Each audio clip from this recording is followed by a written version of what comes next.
Tai Muzhen yang berusia 9 tahun sedang memilih pengantin. Ayahnya mengatakan itu padanya. Memilih istri harus memilih wajah besar dan mata kecil. Kaki mentah. Dengan begitu, nantinya anak cucu akan menumpuk. Tai Muzhen mempercayai kata-kata ayahnya dan menatap gadis di depan matanya. Apakah kamu setuju untuk menjadi pengantinku? Aku setuju. Tai Muzhen memberinya tulang binatang sebagai tanda cinta. Berharap untuk menikah dalam 5 tahun ke depan. Mereka kemudian kembali ke suku. Dalam perjalanan pulang, secara tak terduga bertemu dengan musuh orang Tat. Orang tua tidak takut karena Stepa memiliki aturan. Darah segar tidak boleh berserakan di ruang tamu. Kedua mata. Bawahan pihak lain membawakan ayah semangkuk anggur susu kambing. Sang ayah pun menuangkan mangkuk dan beberapa makanan sebagai hadiah balasan. Bawahan takut anggur itu beracun dan menyuruh ayah mereka untuk memberi para budak untuk dicoba terlebih dahulu. Tapi dia menolak. Dia tidak ingin pihak lain memandang rendah dirinya. Tidak lama kemudian ayahnya menyadari bahwa tubuhnya tidak baik. Jatuh dari punggung kuda. Ternyata orang Tat benar-benar mencelupkan tangan mereka ke dalam mangkuk anggur. Setelah menyerahkan gelar Han kepada Tai Muzhen, orang tua menghembuskan nafas terakhir. Menurut metode di Stepa, mereka mengorganisir kremasi untuknya. Tetapi orang-orang dari suku menganjurkan kekuatan. Mereka tidak rela tunduk pada anak laki-laki berusia 9 tahun. Tidak hanya mengambil kambing dan sapi, dan mengusir ibu dan anak itu dari suku. Putraku adalah Genghis Han. Dia akan menemukan beberapa pembalas. Refleksi sekarang bereaksi. Memerintahkan bawahan untuk menangkap Tai Muzhen. Jika ingin membunuh orang, untuk hilangkan konsekuensinya nanti. Untungnya, Tai Muzhen masih belum setinggi roda. Menurut peraturan Stepa, kematian tidak bisa dilakukan.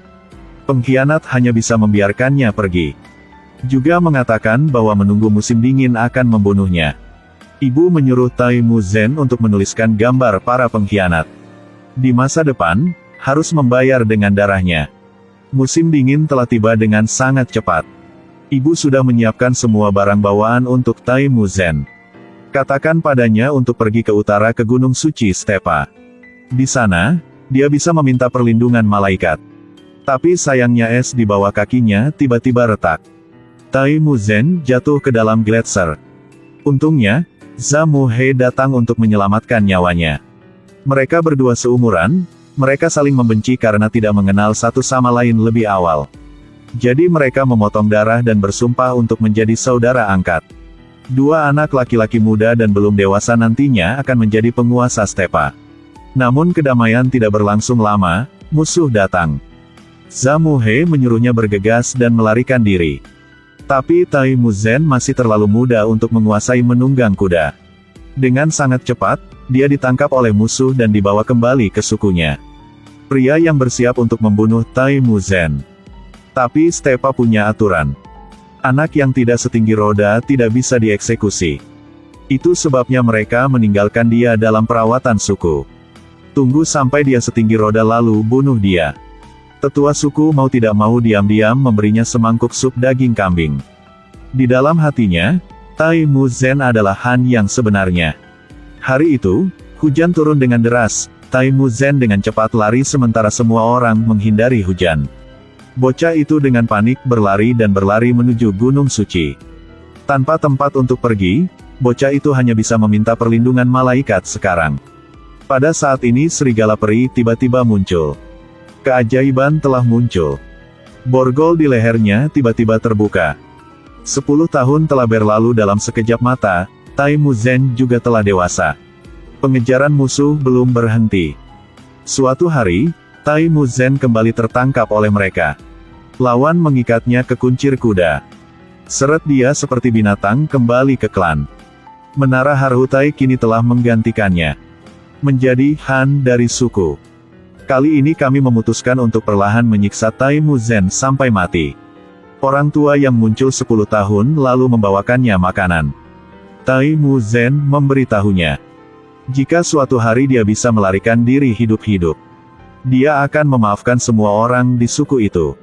Di malam hari, Tai Mu Zhen biasa bernyanyi dan minum saat semua orang sedang minum. Sengaja memprovokasi penjaga, lalu menghajarnya sampai mati dengan battle gong. Tai Mu Zhen berlari lagi, berlari sampai matahari terbit.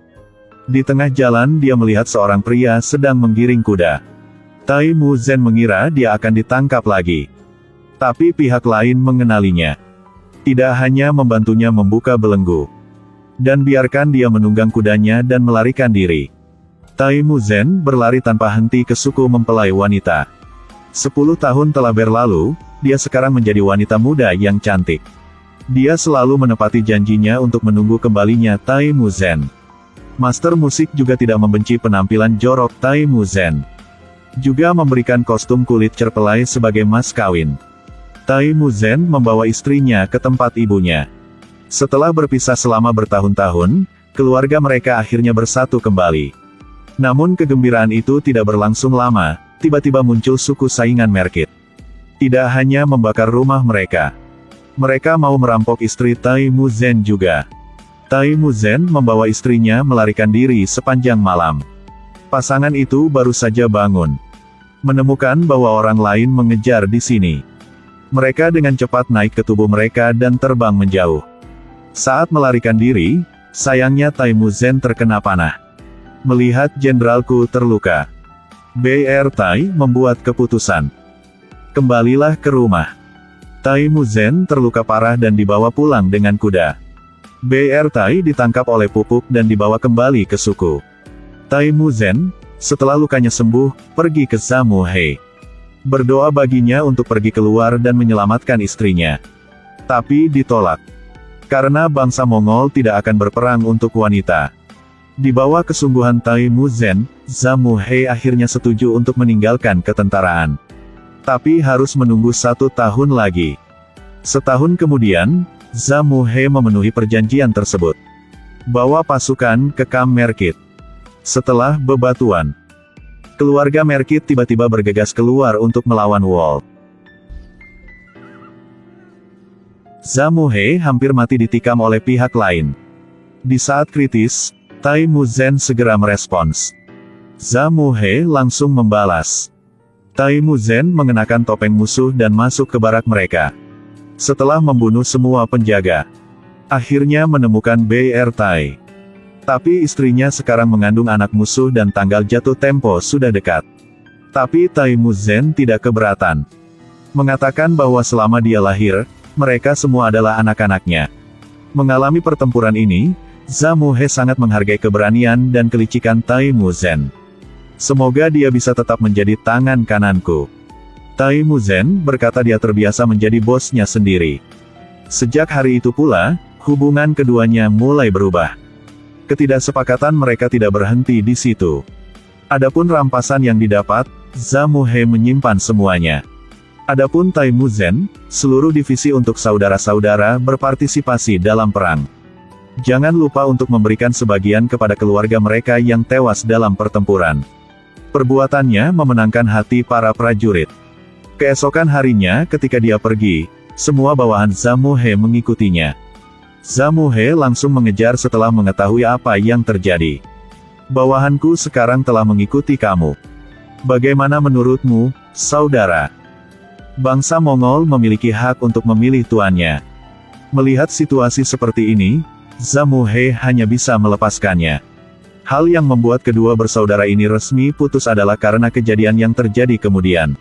Hari itu bawahan Tai Mu Zhen mengejar pencuri kuda itu. Membunuh saudara laki-laki Zamu He secara tidak sengaja lagi.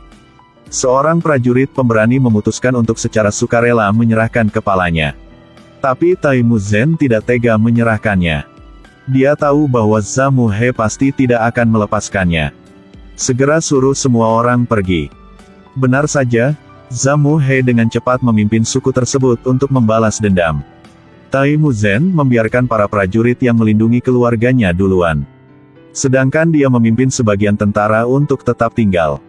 Bersiaplah untuk memanfaatkan medan untuk menghentikan musuh. Tapi pada akhirnya, itu masih tak terkalahkan. Tai Mu Zhen tidak hidup oleh Zamu He. Tapi Zamu He tidak membunuhnya. Dan menjualnya ke Sixia sebagai budak. Meskipun dia kalah dalam pertempuran, cara Taimu Zen tidak peduli.